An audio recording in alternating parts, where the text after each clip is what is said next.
All right, you ever just have a nightmare project?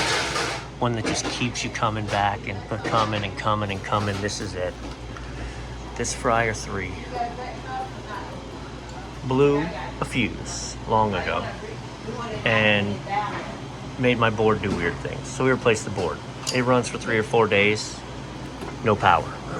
Come back out, troubleshoot, fuse is blown again.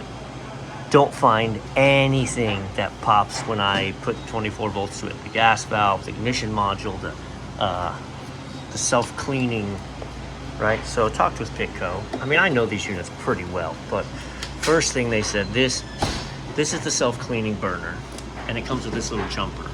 So he's like, put the jumper on it, because that self-cleaning solenoid can be the problem.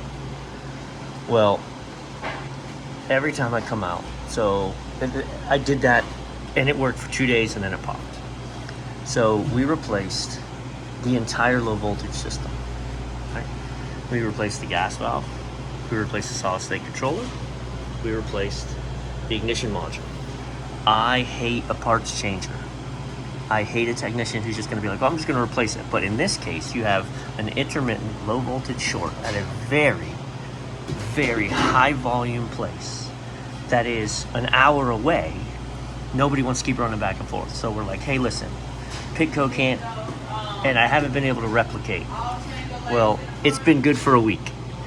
Yesterday, the owner called, and he was like, listen, Fryer 3, I get it, right? He's frustrated. He knows I'm frustrated. He knows I care and I want to get this done. So I start really reflecting on all of the things. Every time, and again, it'll run for 3 days, 4 days, 5 days. And then every time they call me and say it's not working, it's about 3 in the afternoon. So I started thinking, they filter at about 2. Okay? Now, if you haven't noticed, I put in a little popper. Okay? So now I can replicate. My fuse just blew. I reset it. And click. So I had a theory. There's a safety here on this valve. Okay? So I tried to conduct an experiment with this. Right? Make sure that's not going to touch anything. I don't know whether that's the 24 volt or the return side, but in either case. So we eliminate that's the drain valve safety. So if you open the drain valve, it kills them. Hey, look. Now, I'm going to throw a drain valve error, or worse. Okay. Interesting, I got nothing there, and I should. It should just be throwing me a drain valve error. So, very interesting. Well, at least this is also going to become somebody else's headache. So look.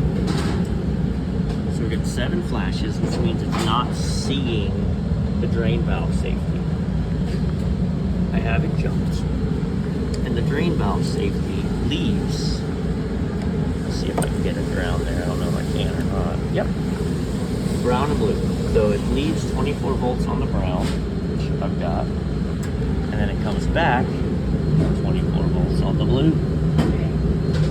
So what the easy? That circuit is complete, and yet I got nothing. So you thought, yeah, maybe it's the board. Well, that just killed my 24 volts. This is a universal board. This is the same board, but this actually has options for either controller.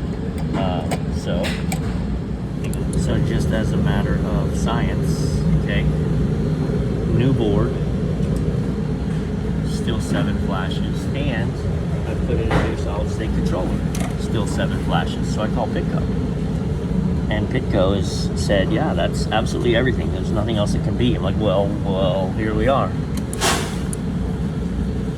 Because if it was really jacked, I could jump the blue to brown here and trick it and tell it that the valve was closed.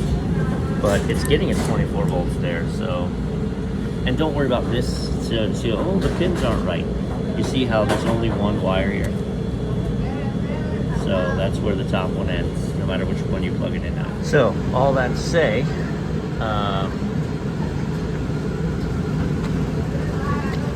Pitco has escalated the call, and they're going to call me back. More educational stuff, right? So, these normally come with a harness. I've never changed these harnesses, but I'm using it now just to be sure. And also, these braided controllers, there's always two, right? There's two places you can plug into them. There's one here, and there's an unused one. You'll see. There's always one that's plugged in and an unused one. The one that has black and white stripes, that's if you have a screen, so it's irrelevant. All right, this is jumped. Got 24 volts. I have 26 volts. 26 volts. 26 volts on the brown, and 26 volts on the back of this. When I fire it up, I get 7 flashes. And if we think it's a bad controller, have a brand new controller with a brand new harness, I'll do the same thing. New controller, new harness connected there. 7 flashes. And again, I'm jumped here, and I have 24 volts both of there, and I have 24 volts from brown. Here's the development. I put a new one over in 4 and it works, but I took this one and put it here. When I turn it on, still 7 flashes.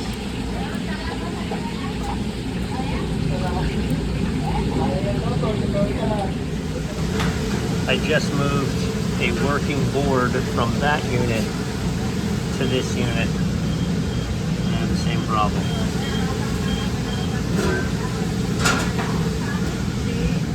And a very old style tester board. Same problem. As of now, I have not heard back from Pitco. I don't know what to do. Like, what do you do when there isn't anyone else with an answer? It's not a super smart system. I think all I can do is literally get hands on another, which makes no sense, another relay board and another solid state controller. But I moved them from 4 to 3 and they did the same thing. And I moved them from 3 to 4, the ones that may be bad, and they work just fine. So your thoughts would be appreciated. But yeah, even the Pitco tech support people, and they were great. Like, Pitco was great, but you know, the big dog where it escalated to said, hey, if you've got 24 volts on the brown and white striped wire coming to the back of that solid state controller, and it still doesn't recognize the valve is closed, you've got a bad controller. But then I took that controller, moved it over, and it worked. And I was like, scrap that idea. So where are we at? My customer's down a fryer, and I don't have any answers.